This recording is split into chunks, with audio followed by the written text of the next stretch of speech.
প্রমাণ চান তো? প্রমাণ দেবো। আজকে আমি সত্য উন্মোচন করিয়া ছাড়মু। 1 মিনিট খারান। মা পারুল, ও মা, আয় তো এদিকে আয়। আয়, যা এনে দাঁড়া।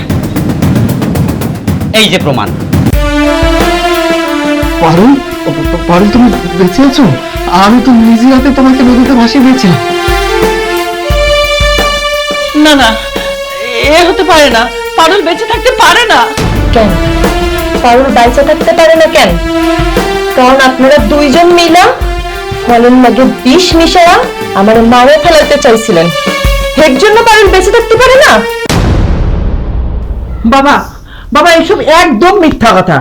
আমরা কখনো ওকে মারতে চাইনি। আমরা শুধুমাত্র ওর গর্ভের সন্তান। কি ব্যাপার, তুমি তুমি চুপ হয়ে গেলে কেন? সন্তান সন্তান কি হয়েছে?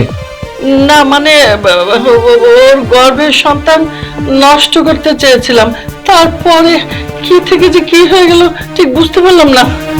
আপনি একজন মা হইয়া আরেক মায়ের সন্তান রে কেমনি পৃথিবী ছাড়া করলেন?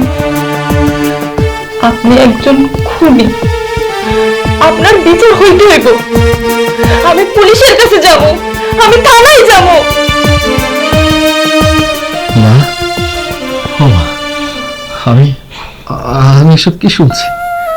আমি কি শুনছি? তুমি সত্যি সত্যি আমার সন্তানকে মেরে ফেলেছো? ঠিক আছে, আজকে থেকে আমার মা আমার কাছে দিত।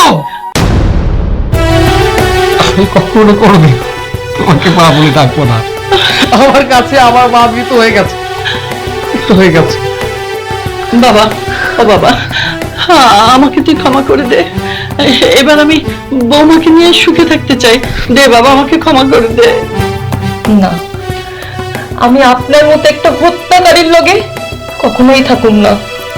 কারণ আমি যখনই আপনারা দেখুন তখন আমার মনে হইব আমার সন্তানের খুনিরে আমি দেখতাছি। আর দিনের পর দিন আপনি আমার লগে যে অত্যাচার করছেন আমি আর মানুম না। আমি আপনার লগে থাকুন না, থাকুন না। আমি এখন এই মুহূর্তে তোমাকে নিয়ে এই বাড়ি ছেড়ে চলে যাব। আর তোমাদেরকে বলছি, এই তুমি তুমি তোমার ছেলের সন্তানকে হত্যা করেছো, মেরে ফেলেছো।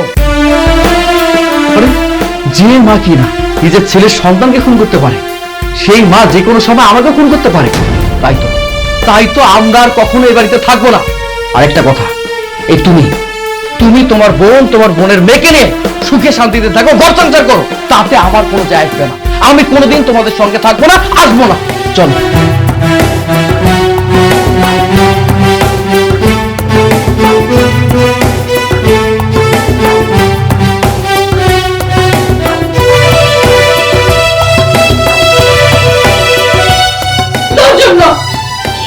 তোর জন্য আজকে এই অবস্থা।